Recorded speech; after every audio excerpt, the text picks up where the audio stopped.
Magandang hapon mga kaibigan, update po tayo sa lagay ng ating panahon ngayong hapon po ng Biyernes. Pero bago natin yan ipagpatuloy kaibigan ko, huwag mo kalimutan mag-like and subscribe and pahit po ng notification bell para notify ka po sa ating weather update po. Daily po yan mga kaibigan. So mga kaibigan, nakataas po ngayon ang thunderstorm advisory dito po sa Mega Manila. Kaninang alas 12 po ng imedya ng tanghali ay nakakaranas na po ng moderate to heavy rain shower po na may kasamang pagkulog, kidlat at medyo may malakas din pong hangin.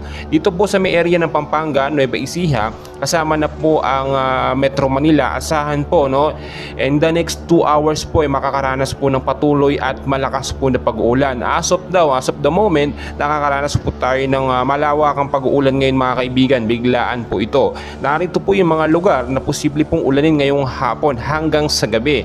Dito po sa area ng Cavite, Tagaytay, Batangas, Ito po yung mga lugar sa Batangas, Talisay, Laurel, Calaca. Dito naman po sa Quezon, Lucban, Real, Pulilio, Takawayan, at dito po sa Rizal, dito po sa Bandang Tanay, Antipolo, Rodriguez. Sa Laguna naman po, Siniloan, Bulacan, at Doña Remedios, Trinidad, sa Zambales mga kaibigan, at sa ibang bahagi po ng Metro Manila, Luzon, Visayas at Mindanao ay makakaranas po ng malawakang pag-uulan. So ngayon pa lamang po ay binabalaan na po tayo sa posible pong pagbabaha sa mga lugar po na aking nabanggit dahil nga po sa posibleng patuloy na pag-uulan hanggang sa gabi po mga kaibigan.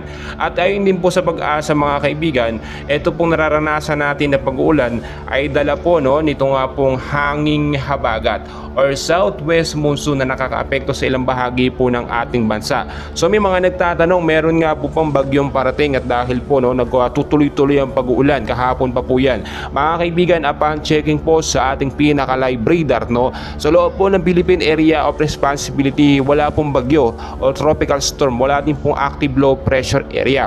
Pero doon po sa may labas ng PAR, dito po sa may kanang hilaga mga kaibigan, ay makikita po ninyo may namumuo pong active low pressure area.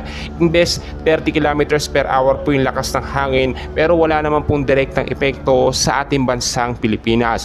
So ngayon pa lamang po binabalaan na po yung mga lugar po na bahain sa Metro Manila. Madalas po yan diyan po sa may Luzon, Visayas at Mindanao dahil alam naman natin yung nangyaring sakuna na idinulot nga po ni Super Typhoon Karina mga kaibigan at ayaw na po natin yung maulit pa. Mas maganda po, nakahanda na tayo ngayon. Yung forecast weather condition natin mga kaibigan, narito po yung posibleng makaranas din ng pag-uulan dahil sa habagat. Sa area po ng Western Visayas, Negros Island Region, Zamboanga Peninsula, Palawan at Basilan, maulap po na kalangitan ang mararanasan dyan. Asahan po mga isolated light rains, mahina hanggang sa malakas sa pag-uulan pagdating po sa gabi. Ugaliin po magdala ng payong, jacket, kapote, panlaban po sa mga biglaang pag-uulan. Sa Metro Manila at the rest po ng ating bansa, patuloy din po makakaranas ng malawakang pag-uulan dahil naman po yan sa localized thunderstorm. So yung mababang lugar, may nag-iingat po sa banta ng pagbabaha. Ngayon pa lamang po, maging handa na tayo mga kaibigan.